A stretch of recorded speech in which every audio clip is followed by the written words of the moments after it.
tarde a todos. Mais uma vez, sejam bem-vindos a esta Casa de Amor. Estamos aqui mais uma vez reunidos em nome do nosso Mestre Jesus, para que juntos nós possamos aprender um pouco mais do seu Evangelho de Amor. E para isso nós vamos elevar o nosso pensamento, vamos colocar neste pensamento tudo aquilo que viemos buscar. Nós sempre somos agraciados com aquilo que pedimos, naturalmente dentro das nossas necessidades e merecimentos. Mas o nosso Mestre, que olha a todos nós com seu olhar amoroso, em momento algum deixa de nos trazer o seu amor, o seu consolo, a paz para os nossos corações. Então é com esse sentimento de amor que nós estamos aqui na tarde de hoje e que vamos, a partir de agora, ouvir mais um pouco desses ensinamentos, pedindo, Mestre Jesus, que tu possa ser o condutor das palavras da nossa Maria Inês. Que assim seja. Boa tarde a todos. Eu acho que os bons espíritos já me cercaram de calor. Então, como foi anunciado, o tema, os tormentos voluntários, que nós estamos estudando ao longo dessas semanas, o capítulo 5 do nosso Evangelho segundo o Espiritismo, que é o Bem-aventurados os aflitos. E esse item da tarde de hoje, que nós vamos ver, é o item 23. É uma mensagem colocada por Kardec que veio através do espírito Fenelon, lá em 1860, na cidade de Lyon. Então, o texto diz assim: o homem está incessantemente à procura da felicidade, que lhe escapa a todo instante. Porque a felicidade sem mescla não existe na terra. Entretanto, apesar dos sofrimentos desta vida, o homem poderia pelo menos desfrutar de uma felicidade relativa. Mas ele a procura nas coisas perecíveis, sujeitas às mesmas vicissitudes, ou seja, nos prazeres materiais, em vez de buscá-la nos prazeres da alma, que constituem uma antecipação das alegrias celestes imperecíveis.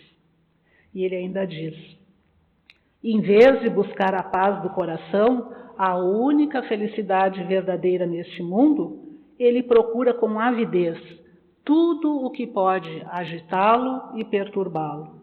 E uma coisa curiosa, diz esse espírito, parece criar de propósito os tormentos que só a ele cabia evitar. Haverá maiores tormentos que os causados pela inveja e o ciúme? Para o invejoso e o ciumento não existe repouso. Sofrem ambos de uma febre incessante. As posses alheias lhes causam insônias. O sucesso dos rivais lhes provocam vertigens. Seu único interesse é o de menosprezar os outros. Toda a sua alegria consiste em provocar nos insensatos como eles a cólera do ciúme. Pobres insensatos, que não se lembram de que talvez amanhã também tenham de deixar todas as futilidades, cuja cobiça lhes envenena a vida. Não é a eles que se aplicam estas palavras: bem-aventurados os aflitos, porque serão consolados, pois os seus cuidados não têm compensação no céu. Então essa é a mensagem que esse espírito traz, uma mensagem curtinha, na verdade, mas assim de um conteúdo muito profundo e que nós vamos analisar então um pouquinho essa tarde, aonde ele vai dar um destaque nessas aflições para o ciúme e a inveja. Mas então vamos começando pelo título do capítulo, que é Bem-aventurados os aflitos. A qual aflitos que Jesus está se referindo quando nos diz que bem-aventurados são os aflitos. Os bem-aventurados do Evangelho são os aflitos que não provocam aflições. Quantos tormentos se consegue evitar aquele que sabe contentar-se com o que possui, que ele vê sem inveja o que não lhe pertence e também não procura parecer mais do que é. Esse está sempre rico, pois se ele olha para baixo, em vez de olhar para cima de si mesmo, ele vê que sempre tem aqueles que possuem menos do que ele. Está sempre calmo, porque não inventa necessidades absurdas. E a calma em meio dessas tormentas já não será uma felicidade? Então, tormento, essa expressão lá no dicionário, vem nos dizer que é um estado de ansiedade ou angústia, sofrimento, adversidade, desgraça, miséria. Então, para ilustrar bem esse conceito que o Fenelon trabalha ali no Evangelho, tormentos voluntários, quer dizer voluntário aquele que a gente procurou, né, pela nossa vontade. Então, eu trouxe uma historinha que está aqui nesse livrinho, pequeno, mas precioso, Alvorada Cristã, ditada pelo espírito Neio Lúcio na psicografia de Chico Xavier. Esse livro é todo de historinha e cada uma traz uma mensagem e um grande ensinamento para nós. O título dessa mensagem está lá no capítulo 25 e é A Falsa Mendiga. Zesélia pedia esmolas havia muitos anos. Não era tão doente que não pudesse trabalhar, produzindo algo de útil, mas não se animava a enfrentar qualquer disciplina de serviço.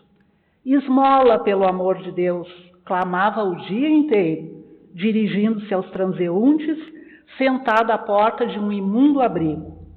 De quando em quando, pessoas amigas, depois de lhe darem alguma moeda, aconselhavam: Zesélia, você não poderia plantar algum milho? Não posso, respondia logo. Zesélia, quem sabe você poderia moer alguns quilos de café? Quem sou eu, meu filho? Não tenho forças. Não desejaria lavar roupa e ganhar algum dinheiro? Indagavam algumas mulheres bondosas. Nem pensar nisso, não aguento. Zesélia, vamos vender flores, convidavam algumas jovens que se compadeciam dela. Não posso andar, minhas filhas, exclamava suspirando. E o bordado, Zesélia? Interrogava a vizinha prestativa. Você tem as mãos livres, a agulha é uma boa companheira. Quem sabe poderá ajudar-nos? Receberá alguma remuneração. Não tenho os dedos seguros, informava teimosa, e falta-me suficiente energia. Não posso, minha senhora. E assim, Zesélia vivia prostrada, sem ânimo, sem alegria. Afirmava sentir dores por toda a parte do corpo.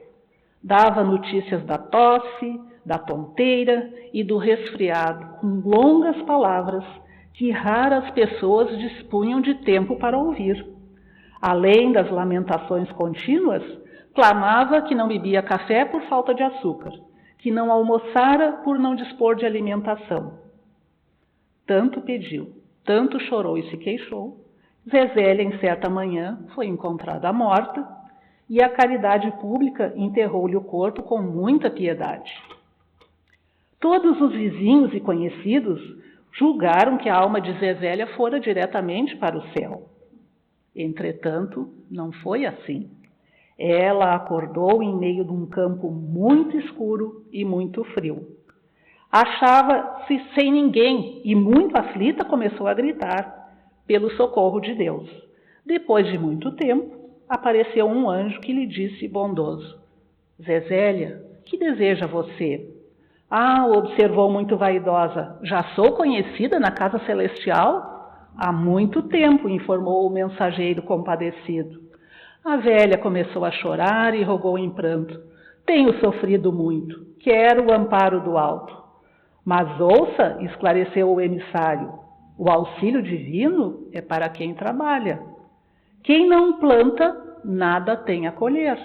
Você não cavou a terra, não cuidou de plantas, não ajudou os animais, não costurou o pano, não amparou as crianças, não fez pão, não lavou roupa, não varreu a casa, não cuidou de flores, não tratou nem mesmo da sua saúde e do seu corpo, como pretende receber as bênçãos de cima?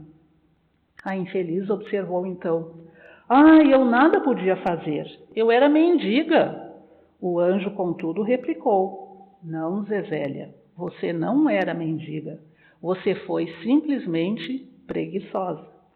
Quando aprender a trabalhar, chame por nós e receberá o socorro celeste. O horizonte de luz fechou-se ante seus olhos e, às escuras, Zesélia voltou para a terra a fim de renovar-se. Então, nós vemos com essa historinha, né, que, sem dúvida, o homem, aqui falando como humanidade, homem e mulher, é vítima de si mesmo, né, quando decide usar o livre-arbítrio contra a ordem natural das coisas. E o que é a ordem natural das coisas? É estar no bem, fazendo o bem e assumindo as consequências que nós praticamos dos nossos atos, dos nossos pensamentos, porque nós somos os legítimos herdeiros de nós mesmos. Mas nessa condição se fala muito em aceitação. Só que a aceitação sobre os nossos sofrimentos, para não se revoltar, não se lamentar, não é adaptar-se a um modo de sofrimento, acomodar-se, ficar triste, vendo como tudo está acontecendo e de braços cruzados, esperando que caia do céu, como se diz. É, sim, encarar a realidade dos acontecimentos, buscando mudar, então, aquela situação negativa. Agora, então, vamos entrar nos termos que é mais destacado ali na mensagem do Evangelho de hoje, que é sobre o ciúme e a inveja.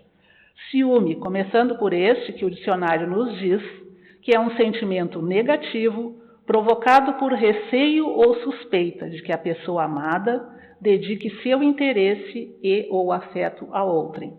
Pode ser também o receio de perder algo.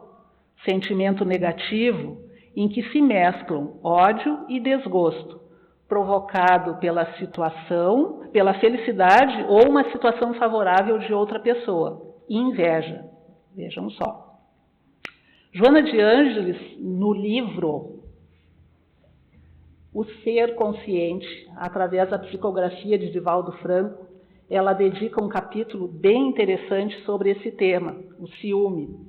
Então, eu peguei um trechinho aqui para a gente ver o quanto que ela tem para nos dizer. Ela diz assim: sendo típico da insegurança psicológica e desconfiança sistemática, a presença do ciúme na alma transforma-se em algoz implacável do ser. O paciente que lhe tomba nas malhas agoniza em suspeitas que nunca encontram apoio e nem reconforto. Atormentada pelo ego dominador, a criatura, quando ela não consegue asfixiar aquele a quem estima ou ama, dominando-lhe a conduta e o pensamento, foge para o ciúme, onde vai entregar-se aos sofrimentos masoquistas que lhe escondem a imaturidade, a preguiça mental e o desejo de impor-se à vítima da sua doença. Ela ainda diz: no aturdimento do ciúme, o ego vê o que lhe agrada e se envolve apenas com aquilo em que acredita, ficando surdo à razão e à verdade. O ciumento, inseguro dos próprios valores, descarrega a fúria da sua insegurança em manifestações ridículas e perturbadoras em que ele se consome. Ateia incêndios em ocorrências imaginárias, com a mente exaltada pela suspeita infeliz, e envenena-se com a revolta em que se debate incessantemente.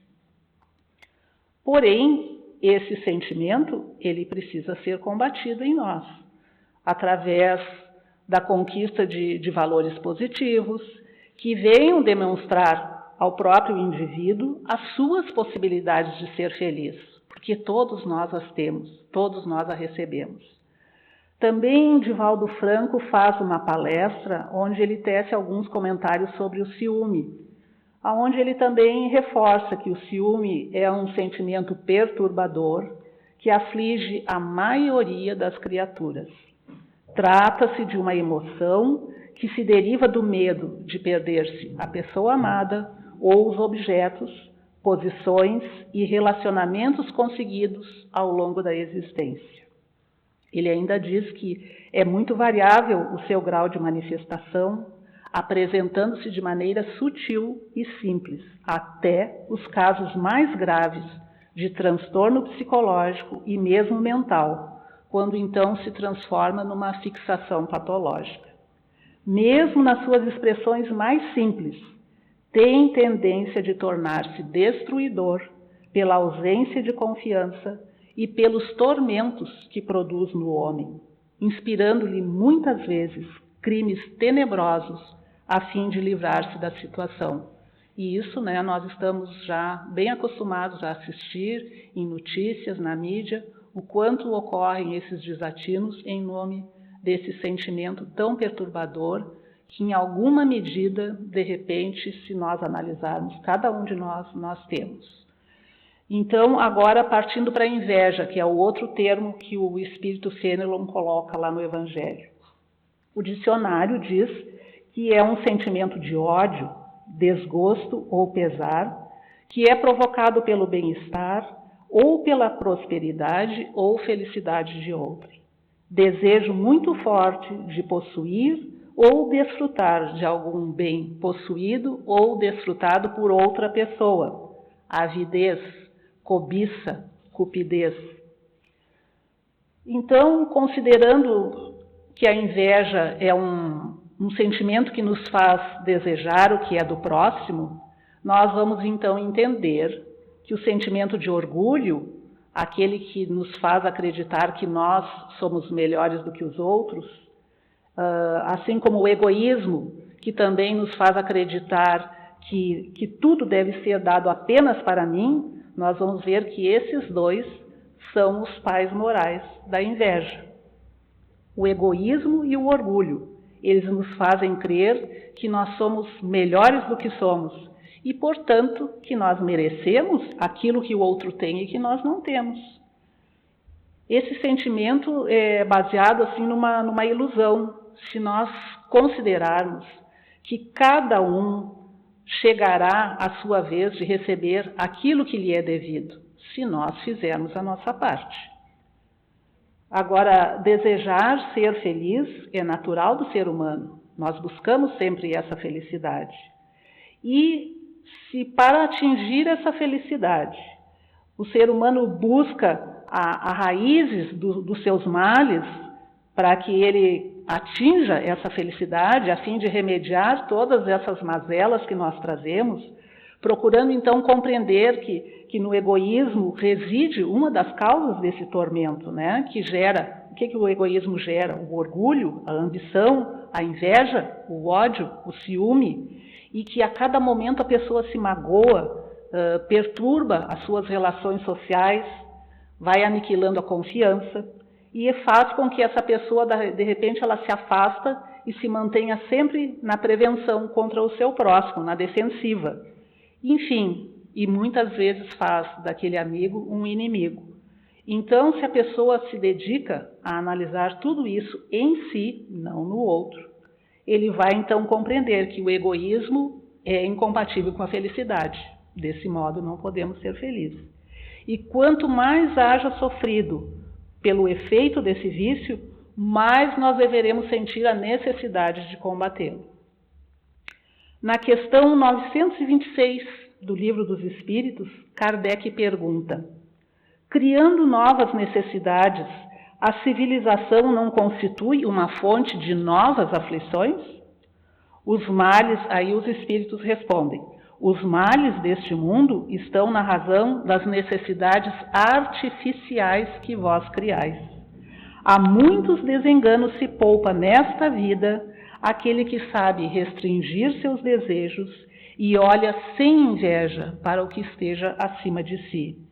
O que menos necessidades tem, esse é o mais rico.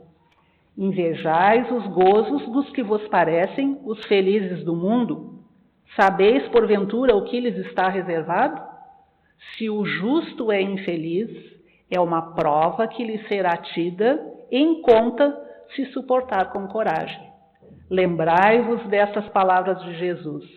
Felizes aqueles que sofrem, porque serão consolados.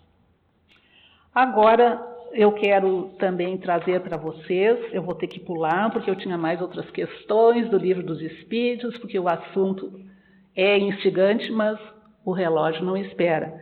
Então, ainda sobre essa questão da inveja, que é o que nós estamos tratando aqui agora, eu também trouxe de um outro livro espírita, que se chama La Fontaine e o Comportamento Humano, ditado pelo Espírito Hamed ao médium espírita Francisco do Espírito Santo Neto. É um livro que traz todas as fábulas e aborda a luz da doutrina espírita. Eu acho que muitos de vocês já devem conhecer a historinha da rã e o boi. Uma rã vê um boi que lhe parece muito belo por causa do seu porte avantajado. Ao se ver tão pequena, a rã, invejosa, começa a alargar-se, a inchar-se e a esforçar-se para igualar-se em grandeza física ao boi. E, dirigindo-se a outra rã, perguntou-lhe: olhe bem, minha irmã, já aumentei o bastante? Absolutamente não, respondeu a companheira. E agora? Insiste a invejosa. Já estou parecida com ele? De maneira alguma, confirmou a outra. A rã estufou mais um pouco e perguntou novamente: e agora então, como estou? Você nem chega sequer perto dele. A rã, iludida, coitada, inchou-se tanto que estourou. Então, essa historinha, o que nos leva a analisar? Que nós não devemos fazer comparações com os outros, porque teremos uma frustração inevitável. E principalmente porque, na maioria das vezes que nós vamos estabelecer parâmetros de comparação, nós não incluímos aquelas milhares de pessoas que estão em situação muito pior do que a nossa. Vocês já pararam para pensar quantas pessoas gostariam de estar no nosso lugar, no lugar de vocês? Mas o mundo está cheio, né, de pessoas insatisfeitas, que não suportam as condições e as qualidades alheias, né? Tem inúmeras metáforas que são utilizadas em relação a esse sentimento, que vocês já devem ter ouvido: roer-se de inveja, a inveja dói, contaminado pela febre da inveja, cego de inveja. Então a gente vê que na sociedade existem muitas rãs que se arrebentam de inveja. O invejoso sempre acha que o culpado pelo seu estado de espírito negativo é o sucesso do outro, e nunca ele mesmo. É necessário nós apreciarmos o que somos. Quando sentimos inveja, nós estamos supervalorizando a figura do outro e subestimando tudo aquilo que nós temos e que já conquistamos. É preciso ser o que se é. Então, nem colocarmos a criatura num pedestal e também não nos rebaixarmos nos sentindo a última das criaturas. Nós devemos ficar atentos a esse sentimento, porque ele nos indica que nós temos um desejo reprimido. A criatura invejosa, ela ignora o seu potencial e ela está sempre se preocupando mais com o crescimento do outro do que com o seu crescimento. E muitas vezes esse sentimento se manifesta não somente por desejar ter o que o outro possui, é também impedir que ele não tenha aquilo que conquistou. Quantas vezes a gente ouve relatos, às vezes no local de trabalho ou até na família, de ter aquela inveja, de oferecer obstáculo para aquele outro que está se destacando, de querer ter e querer ser o que o outro é. Então, esse sentimento de inferioridade que existe na intimidade do invejoso, ele traz um conflito entre aquilo que a criatura é e o que ela gostaria de ser. Mas a gente pode transformar esse sentimento de inveja.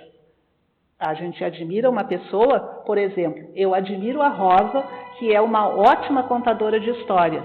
e aí eu vou ficar agora cega, roxa de inveja por causa da rosa? Não, eu vou procurar estudar e me aperfeiçoar para também, poxa, eu também posso ser uma contadora, né, Rosa? Então, a gente pode transformar isso numa admiração para seguir aquele modelo nesse sentido, para combater, então, que seja a inveja, né?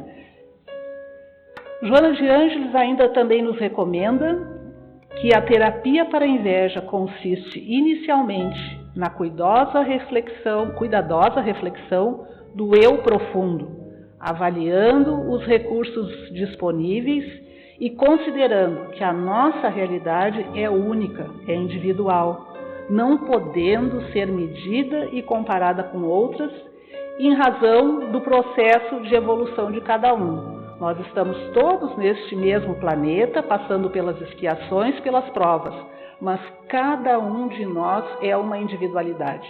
Cada um de nós trouxe uma historinha na sua bagagem. Então, não podemos comparar nesse sentido a ponto de ter ciúme e inveja. E o tempo está chegando.